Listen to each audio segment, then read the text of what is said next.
Greetings, survivors and friends. SHADOWFRAX here with your weekly update. And you know, I literally get hundreds, maybe thousands of messages every day from you lot saying, look, I can understand the team wanting to work on optimization all the time because after all it is the most enjoyable aspect of development, but what we really want is more content. Because of course, I have the power to do something about that. Well, whatevs. You can stop right there because I'm about to fire 5 new bits of content at you in rapid succession, so hold on to something. Firstly, because we all love a bit of realism until it affects us personally, nighttime on an island in the middle of nowhere hasn't exactly cracked up to be what everyone enjoys. Oddly enough. Well, now, as long as you have 250 spare scrap and a level 2 workbench at your disposal, who doesn't?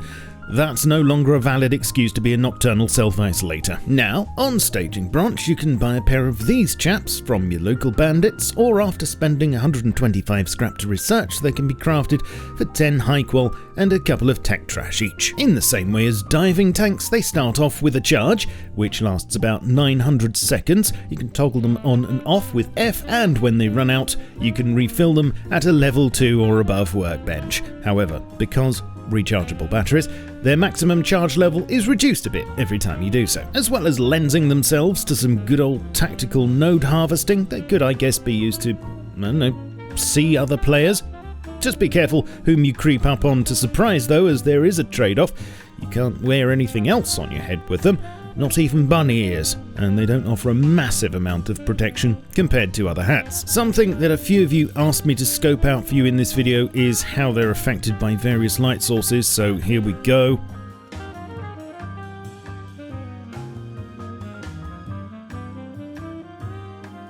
I look forward to reading your comments about how unfair this all is now that Zergs can find you at any time. Just remember that you also complained for years about not being able to see in the dark. Our second new item this week is an attempt to fix another problem, namely, whose bright idea was it to build in the Arctic biome? The electric heater is the latest gadget to grace the staging branch, which can be placed on walls, uses a very eco-friendly 3 electricity to power, and kicks out enough heat in a radius to make your cheeks rosy.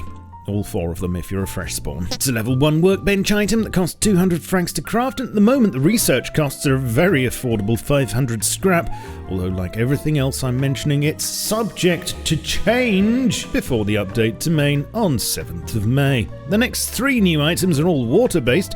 Firstly, a fluid combiner, which I'd be seriously worried if I had to explain to you. This costs 5 high-qual to craft at a level 1 workbench. There's a water pump, which costs 500 wood and 200 francs at a level 2, and can be placed in a water source, either fresh or salty, and must be powered, of course. And to go along with that, if you're wanting to make use of the brine, a powered water purifier, which needs 5 high-qual, 15 francs and 20 cloth to craft, and is pretty much its own explanation. You have 2 barrels, stick seawater in one, and it will gradually filter into the other. The question being, of course, where does the salt go? Into the minds and hearts of players. There were a few tweaks and fixes this week on staging.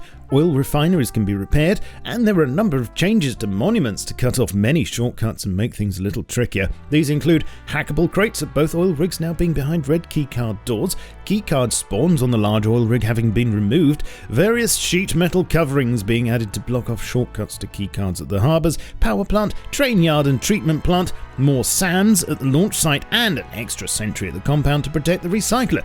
Also, there was a reduction to the number of times a red key card can be used. For cinematic nerds, there were some extra commands added to make demo recordings easier to manage, and instead of going through them all here, I'll stick the details in the description for you to look at if that sort of thing interests you. Also, targeting an entity in debug camera no longer uses F, but will now be a bindable command.